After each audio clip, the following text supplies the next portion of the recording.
Hello বন্ধুরা, আজকে আমি রান্না করছি এঁচোড়ের কষা।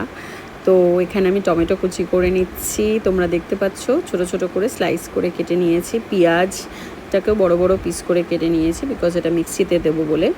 আর তারপরে আমি কিছুটা আদা কুচিয়ে নিয়েছি। আদা কুচিয়ে না, এটা ঠিক পেস্ট থেতো করে নিয়েছি শিলনোড়াতে।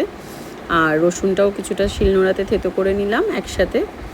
তো দুটো এরম আমি এইভাবেই করি, তোমরা যেভাবে চাইলে খুশি করতে পারো। আর এখানে কিছুটা যে পেঁয়াজটা কেটেছিলাম সেটা আমি মিক্সিতে দিয়ে দিচ্ছি। আর পেঁয়াজ আর টমেটোটা আমি একসাথেই পেস্ট করে নেব, আমার এটাতেই বেশি ভালো হয় আমার রান্নাটা। তো তোমরা চাইলে আলাদা আলাদা করতে পারো, আমি এখানে একসাথেই করে নিয়েছি।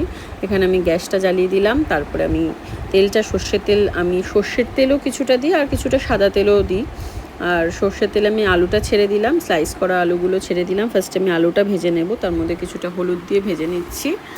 আর এটা ভালো করে ভাজা ভাজা হয়ে গেছে, তোমরা দেখতে পাচ্ছ। তারপরে 4 রকমের মশলা, ধনের গুঁড়ো, জিরের গুঁড়ো, হলুদ গুঁড়ো, লঙ্কার গুঁড়ো, এই 4টে মশলার মধ্যে ভালো করে জল দিয়ে আগের থেকে ভিজিয়ে রাখলাম। তারপরে টমেটো আর পেঁয়াজ পেস্টটা আমি তেলের মধ্যে ছেড়ে দিলাম। তেলটা গরম হয়ে যাওয়ার পরে ছেড়ে দিয়ে ওটাকে ভালো করে কষিয়ে নিলাম মশলা দিয়ে। বেশ কিছুক্ষণ 10 মিনিট ধরে আমি ওটা মশলাটাকে কষিয়েছি। মশলাটাকে কষানোর পরে ভালো করে ভাজা ভাজা হয়ে আসার পরে, যখন এটা একটু বেশি ভাজা ভাজা হয়ে যাবে, তারপরে আমি ওটার মধ্যে একটু জল দিয়েছি। জল আর ভাজা আলুটা দিয়ে আমি ভালো করে কষিয়ে নিয়েছি। তারপরে দেখতেই পাচ্ছ সেদ্ধ এঁচোড়গুলো আমি দিয়ে দিলাম। এটা কিছুটা নুন আর হলুদ দিয়ে আগে থেকে সেদ্ধ করা ছিল এঁচোড়গুলো। তারপরে ঢাকা দিয়ে আমি ভালো করে কষিয়ে নিয়েছি। আর আস্তে ধীরে জলটাকে টেনে নিয়ে ঠিক দেখতে এরকম হয়েছে।